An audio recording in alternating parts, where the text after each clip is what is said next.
So, as a vocal practitioner, I talk a lot about finding your voice and accessing an authentic sound, a truthful sound which is representative of who you are, your thoughts, feelings, ideas, opinions, and it's also a sound which is unique to you in that it encompasses your personality and the intention of what it is that you wish to communicate. And I've written a little bit about this, and in the process of beginning to start a kind of blog process, I came up with the idea to write an article, what happens when I lose my voice. And I realised that what I wanted to do was to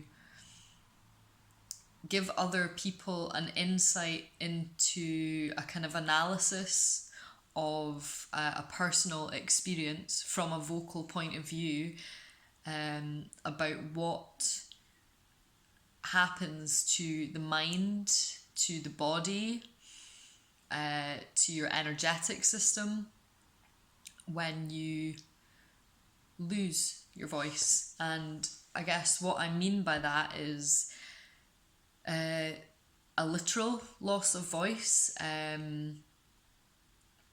dysphonia, unable to make sound,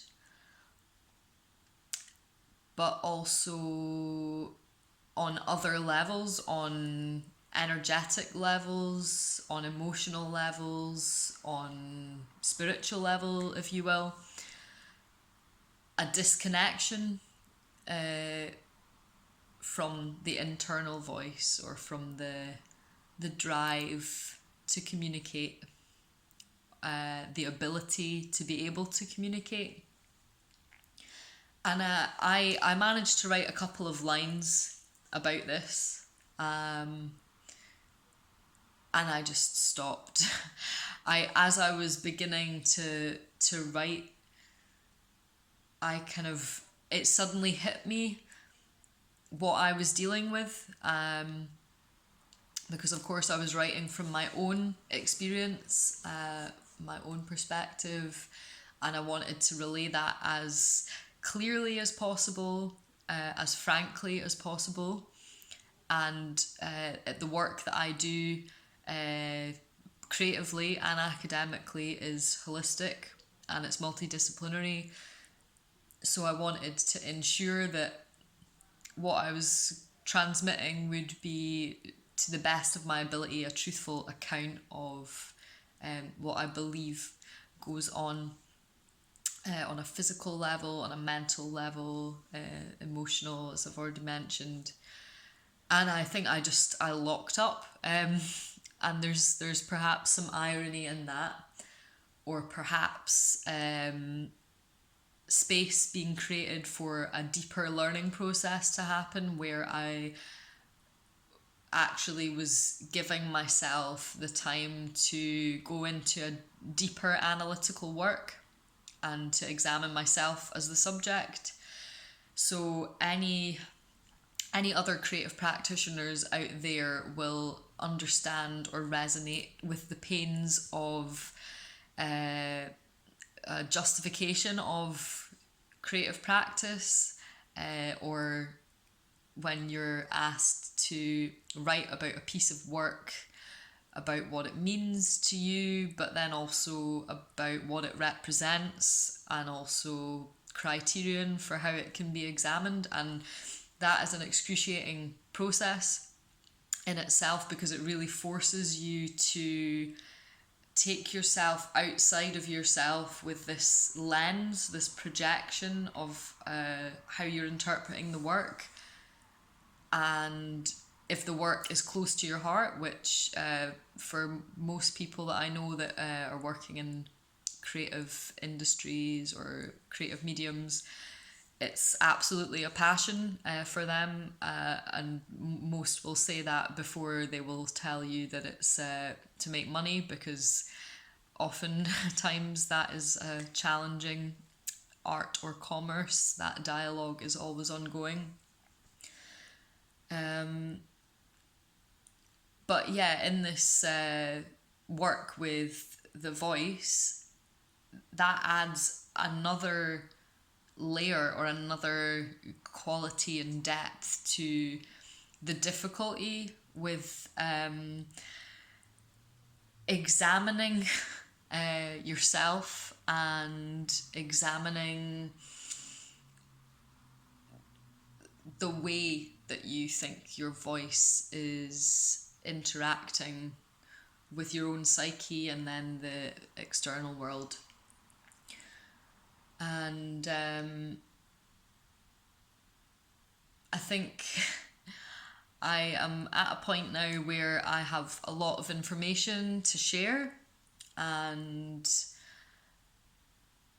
I keep getting prompts and reminders about the process of what actually occurs when you have a loss or disconnection with the voice. And most recently, for me, that has triggered again this feeling of wanting to express, having the impulse and the intention to express, and being blocked somehow. And this can manifest in different ways. It can be a very physical experience. It can be completely related to the emotions, and that actually creates a barrier, if you like. Psychologically, it can be completely a game of the mind. Either there is too much information or a void, something there which disrupts the flow. And a layer deeper than that, it begins to get into physical realms, and each inform the other. So I feel that this is really important work, insight to share with you, and I'm trying to find the best medium, the best way to share this information. And I've taken recently in music and kind of spoken word poetry to using video as a way to transmit, and I think that there are lots of benefits to this means of communicating. It gives people an opportunity to understand body language behind communication as well. But also written word is very powerful. And I feel like this is possibly leading into a bigger project, a bigger mixed medium project with songs that are kind of discussing themes and ideas that maybe I'm writing about, or little blog kind of short videos that are kind of giving a bit of background and context to the more information rich textual stuff. So this is all early stage ideas that I'm throwing out there, but I hope to be sharing this with you very soon, and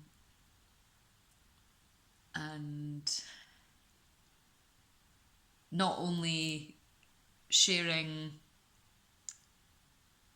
the difficulties and the problems surrounding a disconnection from the ability to communicate as you wish, but solutions and aids to this.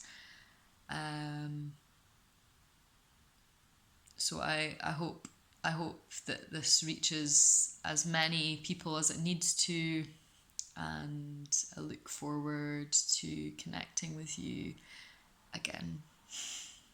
Take care. Keep singing. Keep smiling. Keep on keeping on. Okay, take care, folks.